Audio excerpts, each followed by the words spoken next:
Peace be with you. Dear friends, we celebrate Friday in the 14th week in the ordinary time.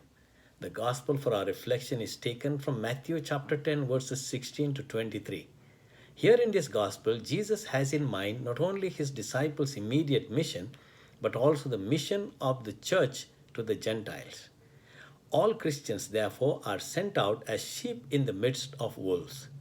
This is a powerful image of a defenseless animal surrounded by their greatest predators. The Christian mission to the world can be summarized by these words: sheep among wolves. The Apostle Paul would later warn of wolves in sheep's clothing in the midst of the sheep. These are two dangers which Christians must be aware of: dangers from without and dangers from within. In this passage, Jesus warns apostles of this fact. They will face serious opposition and persecution. They will be sheep among wolves. And what should be our attitude in the midst of these wolves? We are to be as shrewd as serpents and innocent as doves. Serpents were a symbol of wisdom. They were considered very crafty, smart, cunning, and cautious animals.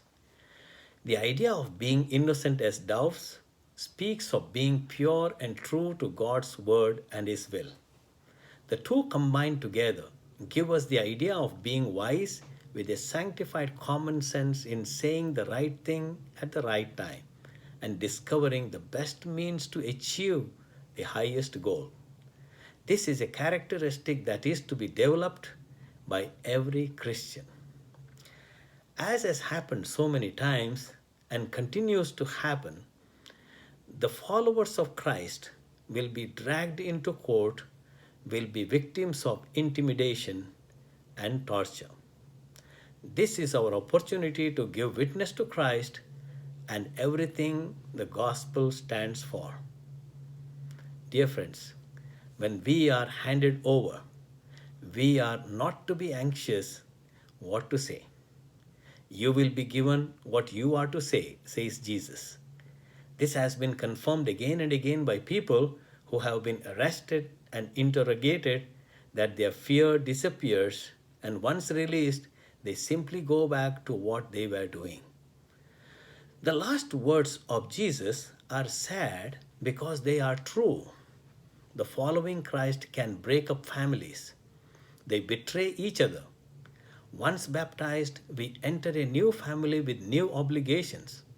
Our commitment to God, to love, to truth, to justice, to freedom transcends obligations that arise from blood relations. I cannot obey a father who tells me to violate the gospel. I cannot cooperate with a brother who urges me to do evil. It involves a painful choice. You will be hated by all on account of me, says Jesus. It is a saying we can sometimes find difficult to accept. It is difficult to understand that the following of the loving and lovable Jesus can create such hostility and hatred. The examples are all around us. All we have to do is read the secular news to be made aware of a growing hostility towards the Christian faith. For that reason, we need to heed Jesus' words today more than ever. We need to be aware of his warning and have hope in his promise that he will be with us and he will give us the words to say when we need it. More than anything, this passage calls us to hope and confidence in our loving God. When they persecute you in one town, flee to the next, says Jesus. We need to be clear that Jesus never tells us to go out of our way to seek persecution or to be hated. On the contrary, we are to make Christianity as attractive as possible. We want people to share our experience of knowing and being loved by Christ. One of the reasons why the church spread so rapidly throughout the Roman world was precisely because Christians fleeing from persecution. They never gave up their faith. There comes a time, however, when we can run no further, or when it is clear we must take a stand and cannot compromise. Dear friends, This gospel is full of wisdom. To be disciples of Christ is going to be hard, difficult, and painful.